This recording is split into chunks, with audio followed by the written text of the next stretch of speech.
Good morning, afternoon, and evening, ladies and gentlemen, and welcome to my Week 4 review of CFL action.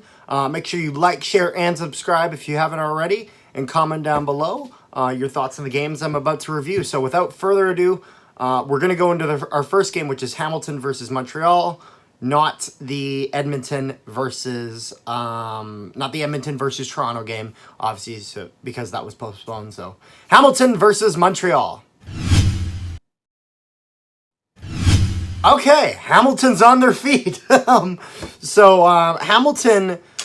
at the very start of the season, before any games were played, were predicted to be the team to beat, the top team in the league, and that just didn't happen. They just couldn't get anything going against Winnipeg, and they couldn't get anything going in their next game. And they finally do get a win here against Montreal, who was starting to look like, when Montreal started, I thought Montreal was going to outstrength Hamilton here. However, Hamilton had their break week, so they had some time to recoup and figure some stuff out.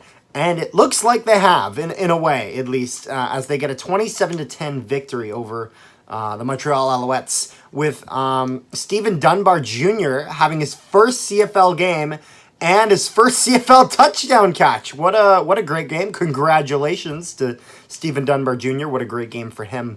And it's, I think this is, for Hamilton fans, a bit of a sigh of relief that, they kind of got their foot in the ground now. They have somewhere to go off of. Montreal played okay, but they really haven't lived up to what we saw in that first game, because when we saw that first game from Montreal, we kind of thought that, maybe this could be, an actual, strong Eastern Conference team and that we could look and see in the Grey Cup final. But now it's falling into a little bit of uncertainty, with Toronto playing decent with Nick Arbuckle, and Hamilton now on their feet with a win over Montreal already. So we'll have to see how that goes. Hamilton did have a strong start with a 50-yard kickoff return to start the game. But other than that, I think that's all I have to say on this. So that will bring us to BC versus Ottawa. BC wins again. They look decent. They're not going to be either of the top two teams in the West, I imagine. I doubt it. They're probably going to be, I think, probably third place in the West, being completely frank. Unless Calgary keeps this momentum that they had. With Whitehead play consistent, Burnham play consistent, as per usual.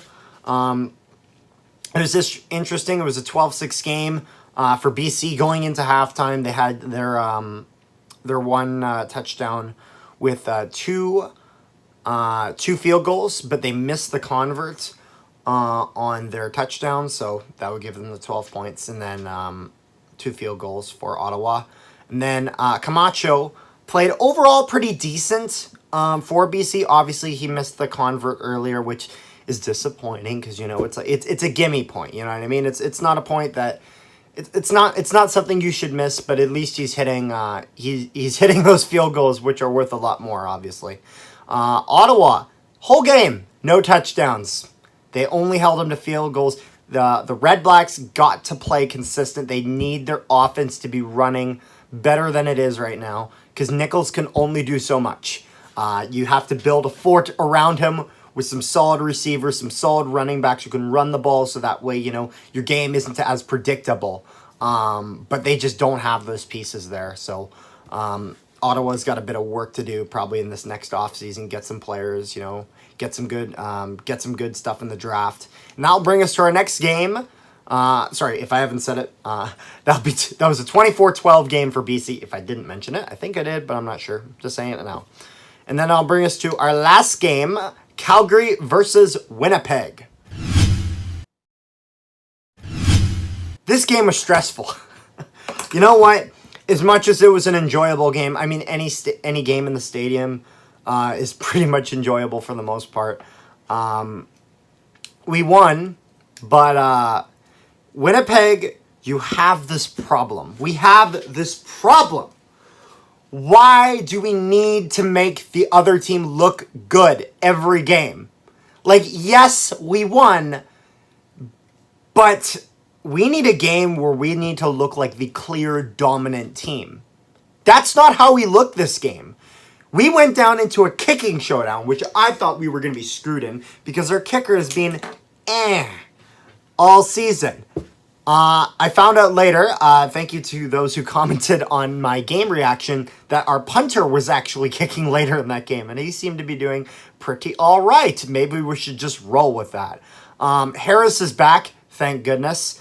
He had a great game, and this will be interesting because obviously Jake Mayer played fine. You know, he did everything he could, and I think Winnipeg really.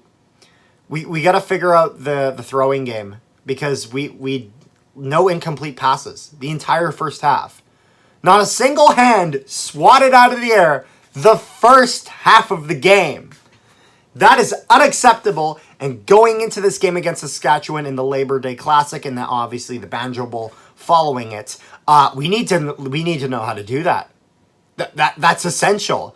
Cody Fajardo is just too good right now, and we need to figure it out. That's right, I'm making that a thing. And, man, I can't wait for Labor Day, though. It's going to be a stressful game. Tad concerned, but excited. It's going to be a good one. So stay tuned for that, my game reaction to that, and then also my Week 5 preview coming out very, very, very soon. So make sure you like, share, and subscribe. Comment down below if you haven't already. Check out some of our stuff. Check out some of our hockey content. We got a Prairie Puck podcast coming soon, so stay tuned for that. And I'll see you guys later.